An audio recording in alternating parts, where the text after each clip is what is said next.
আগামী নির্বাচনে জনগণের ভোটে বিএনপি ক্ষমতায় গেলে ভারপ্রাপ্ত চেয়ারম্যান তারেক রহমান জুলাই আন্দোলনে হতাহতদের পরিবারের পাশে থাকবেন বলে জানিয়েছেন কেন্দ্রীয় বিএনপির সহ গণশিক্ষা বিষয়ক সম্পাদক আনিসুর রহমান তালুকদার খোকন।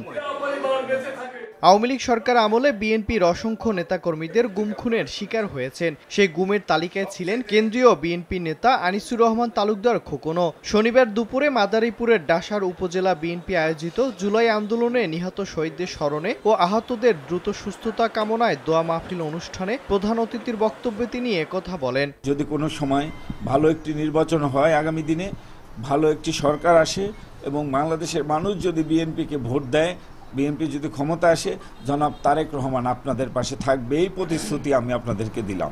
মাদারীপুরে যারা শহীদ পরিবার আছেন, যে পরিবারগুলো শহীদ হয়েছেন, আপনারা মনে রাখবেন আমরা জীবিত আছি, আল্লাহ আমাদেরকে কর্মক্ষম রেখেছেন।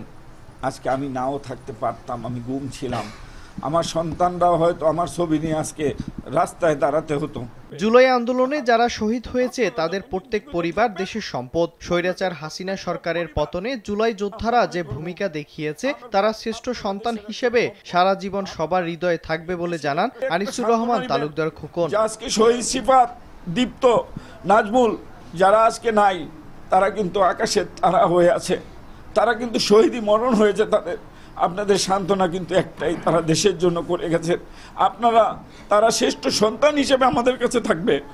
আর আপনারা যতদিন জীবিত থাকবেন, আপনাদের প্রত্যেকটা পরিবার আমরা মনে করব আপনারা দেশের একটা সম্পদ, আপনারা এই দেশের একটা সম্পদ, যেহেতু আপনারা ফ্যাসিস্টদের হাত থেকে এই দেশকে রক্ষা করেছেন। দোয়া মাহফিলে স্বজন হারানো বিচার চান শহীদ পরিবারের সদস্যরা। পাশাপাশি নানাভাবে হয়রানি বন্ধে সরকারকে পাশে থাকার আহ্বান জানান তারা। হাইকোর্ট থেকে আপনি দেখেন, ব্যাংক, সব জায়গায় এই ফ্যাসিস্ট সরকারের লোকজন আছে। সরকারের কাছে আমাদের আকুল আবেদন, আমাদের পাশে যদি থাকে। আমার ছেলের ছবি দেখছি, কিন্তু আমার একবার আব্বু কইয়া ডাক দেয় না আমার সিফাত। ডাসার উপজেলা বিএনপি নেতা আলাউদ্দিন তালুকদারের সভাপতিত্বে অনুষ্ঠানে আরো উপস্থিত ছিলেন কালকিনি উপজেলা বিএনপির সাবেক সভাপতি ফজলুল হক ব্যাপারী, সাধারণ সম্পাদক মাহবুব হোসেন মুন্সি, সাবেক যুগ্ম সাধারণ সম্পাদক ইসমাইল হাওলাদার ও সাবেক সাংগঠনিক সম্পাদক সালাম খান সহ অনেকেই।